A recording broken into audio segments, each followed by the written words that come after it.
To discuss this, I'm joined by legal practitioner. Thank you for joining us, Deji. What mechanisms will be in place to address maybe potential inconsequences in the electoral disputes if the petitions are terminated at the appeal court level?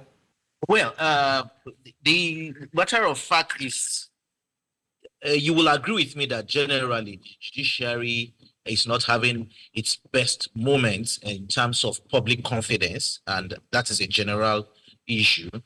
And I think essentially it will be important that this confidence is restored in the minds of people, of the populace, one, and of course, political actors. It is one of the critical issues that will influence the debates over whether to make the Court of Appeal the final arbiter in governorship and National Assembly electoral disputes. You will recall, I think, in the last elections in Plateau State and one other states also, we had issues, for instance, which, for instance, at the State House of Assembly elections, the Court of Appeal took a particular position regarding the PDP primaries in Plateau State, and the Supreme Court, when it came to the governorship election, took a totally different position, which totally altered the outcome of the judgment of the two courts, but unfortunately relating to two different elections. Now, these situations like this are likely to create needless controversies, needless apprehensions in the minds of those who seek justice from this court. So it is important that all actors in the electoral judicial processes must work towards restoring the confidence of the people in the judiciary. Okay, I guess I should have started with asking your perception of this bill. Well, bear in mind, it has passed the first reading. You've clearly stated that there are issues that need to be addressed. But are you against the principle of the bill itself or the state of the judiciary? Does the bill have merit for you? No doubt, no doubt. I think it is, in fact, the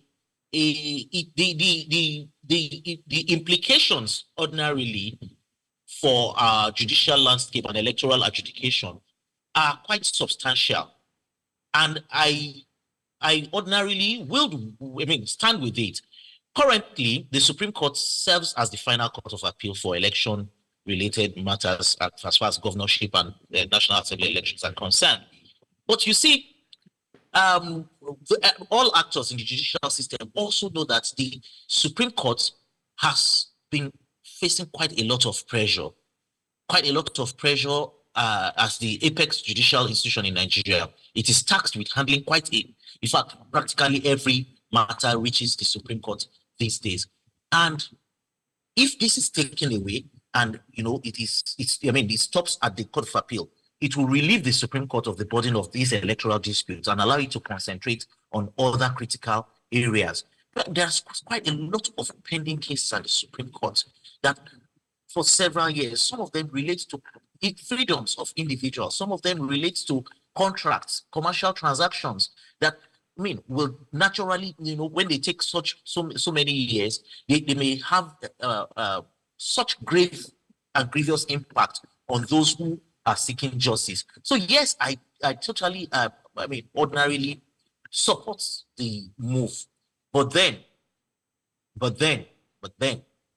I want to state that there are certain things that must be put in place. The Court of Appeal itself must be reorganized. First, when you talk about reorganizing the Court of Appeal, this is not something that can be done overnight or in one day. Where do you even begin to talk about, not just the appeal courts, if we are to be fair, is just the judicial system as a whole? Because they're saying, let's put a cap. Somebody earlier, we spoke with them, said, let's put a cap, maybe 1 month to handle these cases. We know that is not feasible with the current reality of the cases we have in our courts. So where do we begin, really?